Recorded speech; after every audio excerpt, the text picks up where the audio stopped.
요즘 이제 세상이 급격히 변화되는 가운데 우리들이 이제 많은 도전들 앞에 그렇게 직면해 있습니다. 특별히 요즘 성도들과 그 교회가 직면한 그 도전들 앞에 참 혼란이 많고요. 어려움도 많이 있습니다. 이럴 때일수록 우리가 신앙의 기본기로 이렇게 돌아가야 되죠. 성도와 교회의 기본은요, 예수님을 믿는 믿음, 예수님의 권능을 믿는 믿음, 그 믿음 가지고 우리가 해야 될 일들을 충실히 하는 것이 그것이 이제 기본입니다. 이렇게 할 때에 세상이 변하든 어떠한 혼란이 일어나든 우리는 흔들리지 않고 든든히 서서 이제 하나님의 선한 뜻을 이루어드리는 교회와 성도들이 될 줄 믿습니다. 우리 이 일을 위해서 이제 오늘 본문 110편, 시편 110편 말씀을 함께 묵상을 합니다. 오늘 이제 이 시편은 다윗의 시입니다. 그리고 시편에 예수 그리스도 메시아의 오심을 예언한 메시아 예언시가 7시가 있는데 그 중에 이제 마지막 시가 되고요. 그리고 신약에서 이제 가장 많이 그렇게 인용된 시편입니다.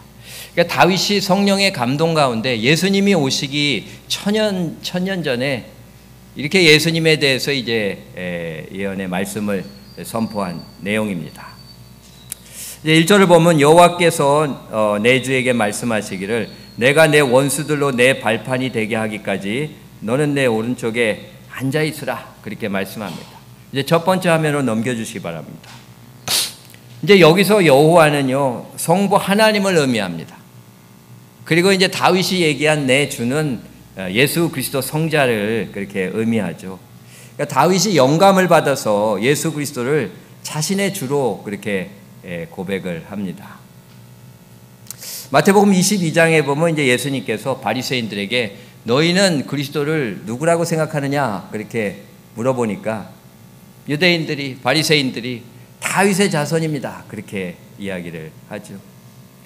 그 예수님이 이 시편 110편 말씀을 인용하시면서 다윗이 그리스도를 내 주라고 하셨는데 어떻게 그의 자손이 될 수가 있겠느냐 그렇게 이제 말씀하시니까 아무도 능히 대답하는 자가 없었다. 그렇게 말씀합니다. 그러니까 이제 유대인들은요, 다윗의 자손에서 나오는 그런 위대한 그 사람으로 그리스도를 생각합니다. 그러니까 유대인들은요, 혈통을 중요시하고 그 시간 순서를 중요시합니다. 그러나 영적인 세계에서는요, 그러한 시간 순서에 의해서만 모든 게 이루어지는 게 아닙니다.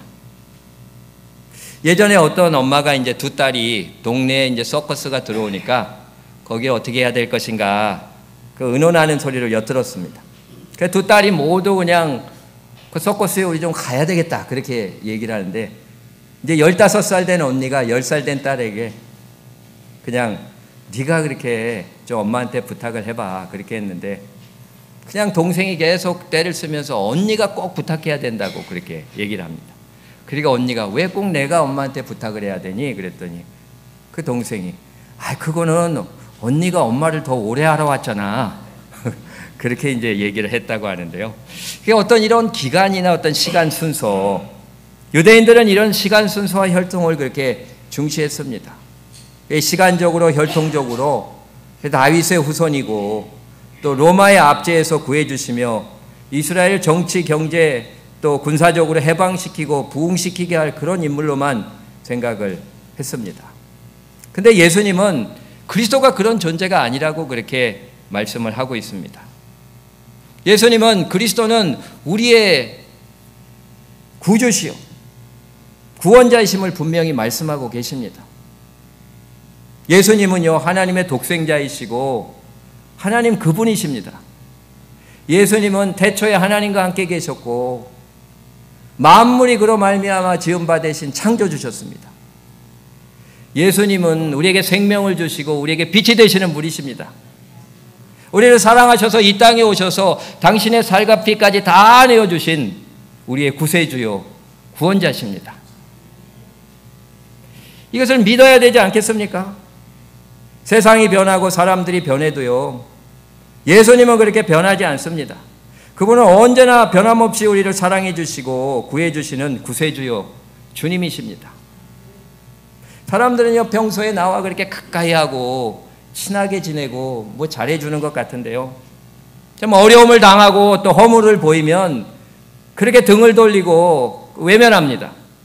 그리고 더 나아가서 그냥 뒤에서 비난하고 흉을 봅니다. 그러니까 누구도 내 편이 되어서 내 아픔과 상처를 보듬어주고 품어주고 내 허물을 가려주려고 하지 않습니다. 그래서 삶이 외롭고 참 비정하고 힘든 거 아니겠습니까? 인생의 무거운 짐, 죄의 짐을 우리가 지고서 참 힘들게 살아가는 그런 인생들입니다. 어떤 사람은요, 참 살고 싶지 않다는 얘기를 그냥 수시로 무시로 합니다. 그리고 내가 어떻게 될지 모르니까 다음 주에 나를 보지 못할지도 몰라. 그렇게 해가지고 그 사람들을 긴장시키기도 합니다. 부부간에 그냥 남편이 그런 얘기도 하고 부인이 그런 얘기도 하고, 아유 그냥 훌쩍 떠났으면 좋겠다. 얼마 있으면 당신 나 못 볼지도 몰라. 뭐 이런 식으로 막 이야기를 하면서 사람 그냥 간을 뚝 떨어뜨리게 하는 그런 말도 합니다. 참 그것이 다 그 말 못할 고민과 죄짐에 눌려서 삶의 의미와 소망을 잃어버리고 고통을 당하기 때문에 이런 말을 하는 겁니다. 이것은 불신의 악한 영에 붙들려서 시달리는 인생입니다. 누가 이런 고통받는 사람의 마음을 이해하고 이 아픈 마음을 어루만져 줄 수 있겠습니까? 누가 이 인생의 짐, 죄의 짐을 대신 져줄 사람이 있겠습니까? 어떤 사람도 그 일을 해줄 사람이 없습니다. 예수 그리스도께서 그 일을 해주십니다. 오직 예수님만이 우리의 수고하고 무거운 짐을 내려지게 해주시고 사망의 음침한 골짜기에 걸어갈 때에도 우리를 지켜주시고 구해주십니다. 예수님이 나의 구세주시고 주님이시오 하나님이시고 창조주시기에 어떠한 상황 속에서도 나를 지키시고 구해주실 것이라고 하는 그 믿음이 우리 신앙의 기본이고 기본입니다. 누가 우리를 그리스도의 사랑에서 끊겠느냐 하는 믿음의 고백과 선포가 우리 가운데서 나오는 신앙인이 되어야 될 줄 믿습니다. 우리가 당하는 변화나 도전 그 문제가 강해서가 아니라 우리가 예수님을 믿는 믿음이 기본기가 제대로 세워져 있지 않기 때문에 우리가 자꾸 흔들리고 무너져 내리는 겁니다. 많은 사람들이요, 이 믿음이 없어서 패하고 무너집니다.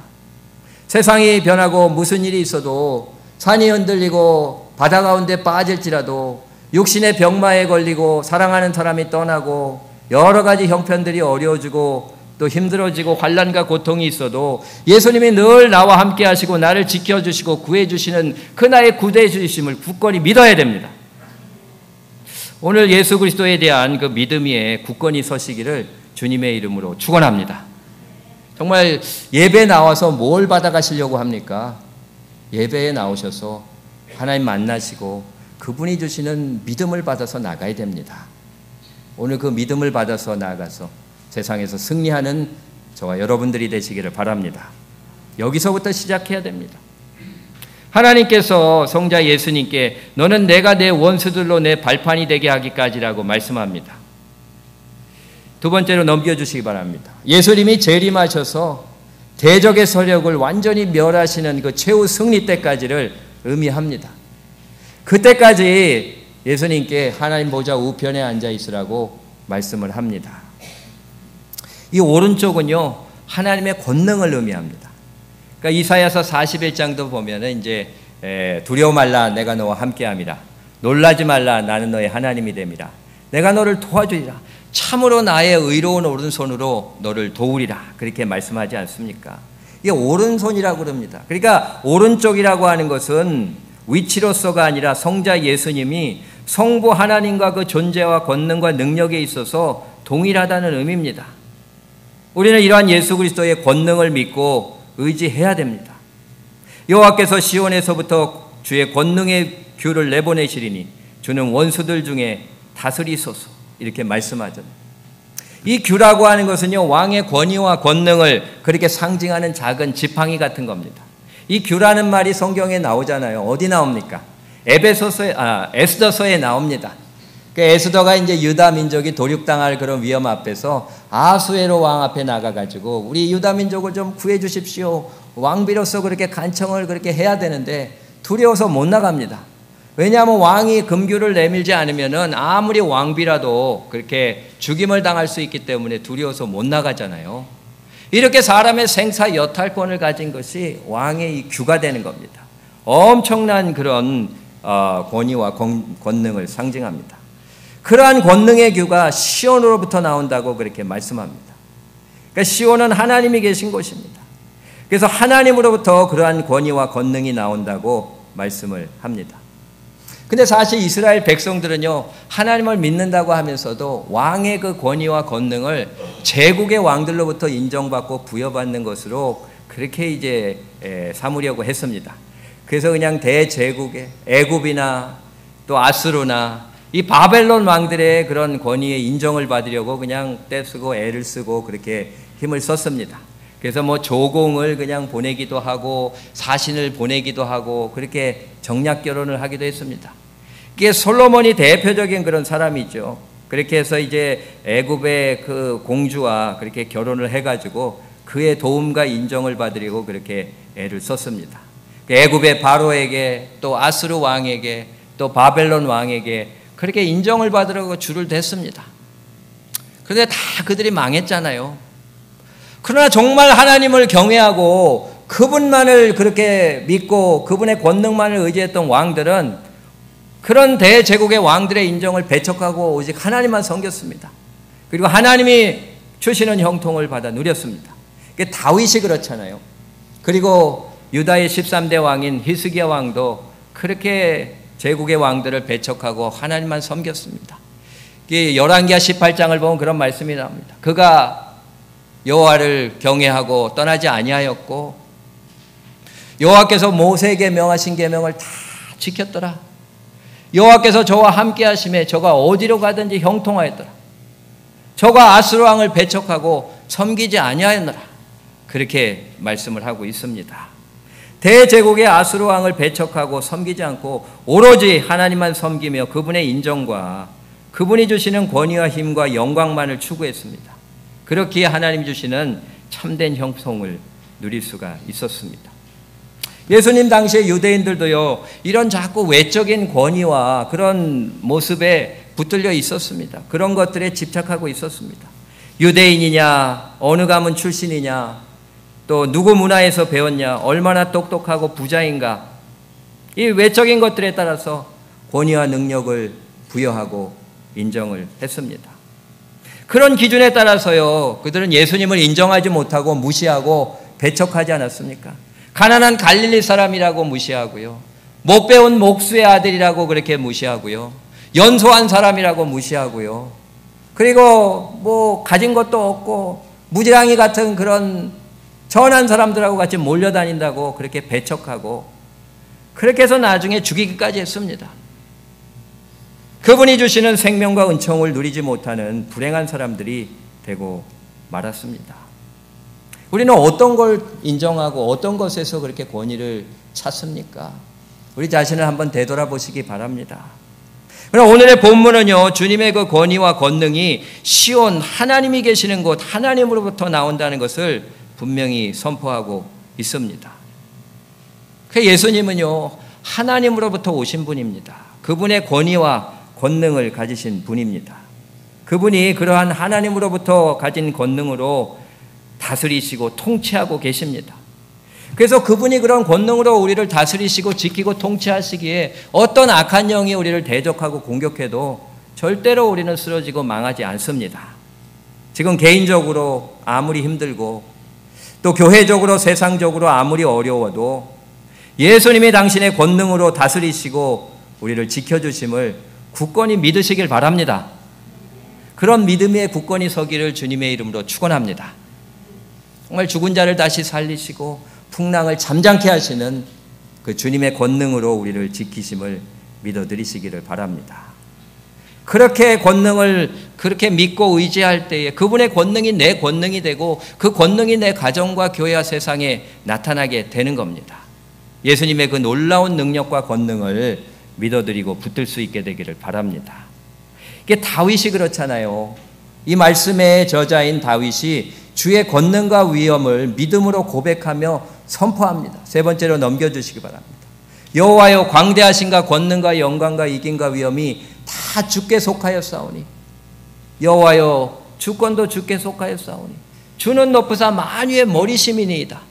부하기가 주께로 말미암고 주는 만유의 주제가 되사 손에 권세와 능력이 있사오니 모든 자를 크게 하심과 강하게 하심이 다 주의 손에 있나이다. 이렇게 선포하고 있습니다. 이렇게 주의 권능에 대한 확고한 믿음이 있었기 때문에요, 그가 승리할 수 있었습니다. 주님의 은혜를 누리고 그 대적들을 무릎 꿇게 하는 그런 은혜를 누리게 되는 거 아닙니까? 소년으로서 거인 골리앗을 이깁니다. 또 수많은 전쟁에서 승리합니다. 주의 권능을 믿고 의지했기 때문에 하나님이 그와 함께 하시면서 어디로 가든지 이기게 하셨다고 말씀하고 있습니다. 그래서 사울 왕으로 인해서 다 망가진 그 나라를 가장 강대한 나라로 일으켜 세우는 그런 역사를 보여주게 됩니다. 그의 주의 권능을 믿고 의지할 때 주께서 그 원수들을 그 앞에 무릎 꿇게 하는 역사가 그렇게 펼쳐지게 되는 겁니다. 여기서 이제 주의 권능의 날이라고 말씀을 하는데, 우리가 주의 권능을 믿어드리고 행하는 것을 그렇게 의미합니다. 그럴 때에 나타나는 그런 날들이 바로 권능의 날입니다. 우리가 그렇게 주의 권능을 믿고 의지하면 하루하루가 주의 권능의 날이 되는 줄 믿으시길 바랍니다. 아유, 뭐 이거 해가지고 되겠어? 내가 예수 믿는다고 뭐 이런 일이 일어나겠어? 그렇게 할 때에 우리는 하루하루가 무기력의 하루밖에 될 수밖에 없습니다. 그러나 주님의 권능을 믿고 하루하루 행하는 그 날들이 다 주의 권능의 날이 된다고 그렇게 말씀을 합니다.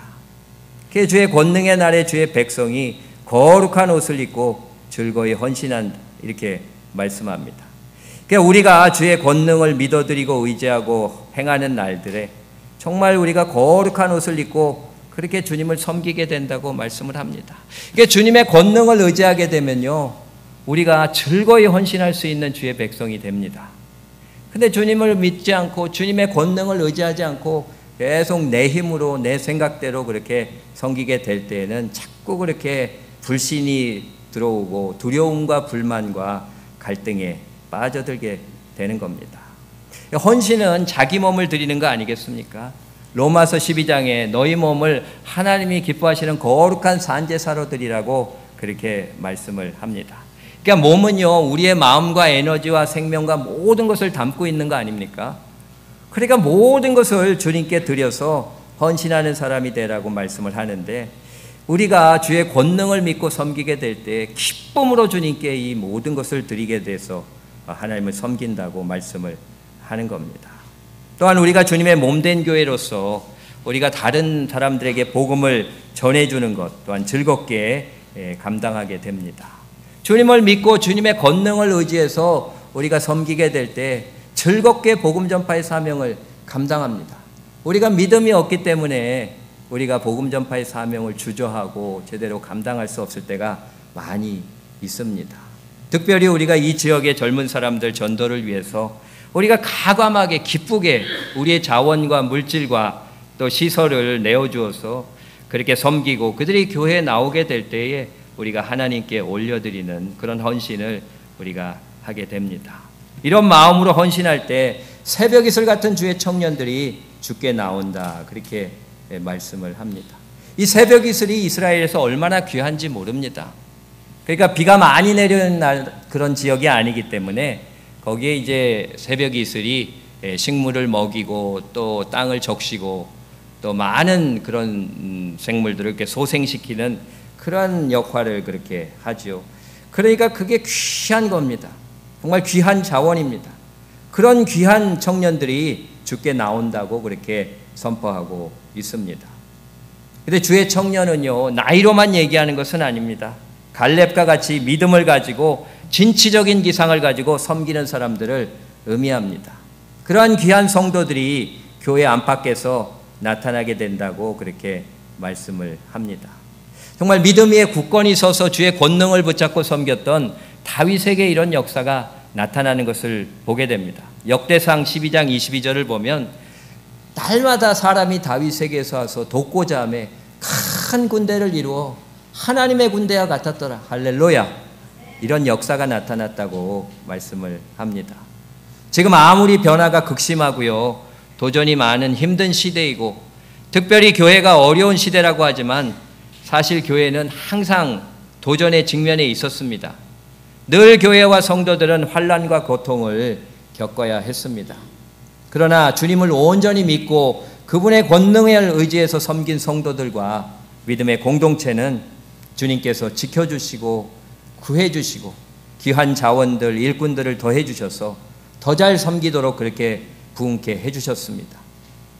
야구 선수들이요, 컨디션이 좋으면은 이제 투수가 던진 공이 수박만하게 보인다고 합니다. 그래서 그냥 큰 홈런을 그렇게 때려낸다고 하는데, 성도도 컨디션이 좋아서 섬길 때에 역사가 일어나게 되는 겁니다. 성도가 컨디션이 좋은 게 뭡니까? 물질을 많이 얻고 성공하고 사람들의 인정을 받는 게 성도가 컨디션이 좋은 상태가 되는 겁니까? 성도가 믿음이 좋을 때가 컨디션이 좋을 때입니다. 그 믿음에 우리가 굳건히 서야 됩니다. 이것이 기본이고 가장 중요한 것입니다. 우리 기도하면서 우리 믿음을 구하고 성령님의 도우신 가운데 믿음에 굳건히 설 수 있게 되기를 바랍니다. 그렇게 하면서 우리가 거울로 보는 것 같이 희미하던 그 주님을 얼굴과 얼굴을 대하여 보는 것 같이 그냥 분명히 보게 되는 그런 믿음의 사람들이 되어야 될 줄 믿습니다. 정말 우리가 믿음이 충만해서 바라보게 될 때에 주님의 정말 수박만한, 아니 큰 산만한 그런 얼굴로 우리가 보게 되고 그분을 굳건히 믿게 돼요. 그분의 권능을 온전히 의지해서 승리하며 나가는 성도들이 될 줄 믿습니다. 또 영적으로 모든 면에서 그냥 시원하게 뚫려서 정말 홈런을 때리는 것 같은 시원한 하나님의 은혜를 체험하고 그것을 증거하게 되는 주님의 몸된 교회 성도들이 다 될 수 있기를 주님의 이름으로 축원합니다. 기도하시겠습니다. 사랑의 하나님, 우리가 주님 또 그분의 권능을 굳건히 믿는 믿음이 필요한 줄 믿습니다. 우리 어렵고 힘든 환경이나 여건이 문제가 아니라 우리가 믿음이 없는 것이 문제임을 고백합니다. 우리 굳건한 믿음에 굳게 서서 정말 주님 앞에 기쁘게 헌신하는 성도와 교회가 될 수 있도록 인도하여 주시옵소서. 그렇게 해나갈 때에 주님께서 우리를 지키시고 도전을 이기게 하시며 필요한 자원을 허락하시며 새벽 이슬과 같은 젊은 청년들을 붙여주시고 그들과 함께 동역하며 하나님의 나라를 펼치는 귀한 부흥의 역사를 우리가 이뤄갈 수 있도록 축복하여 주시옵소서.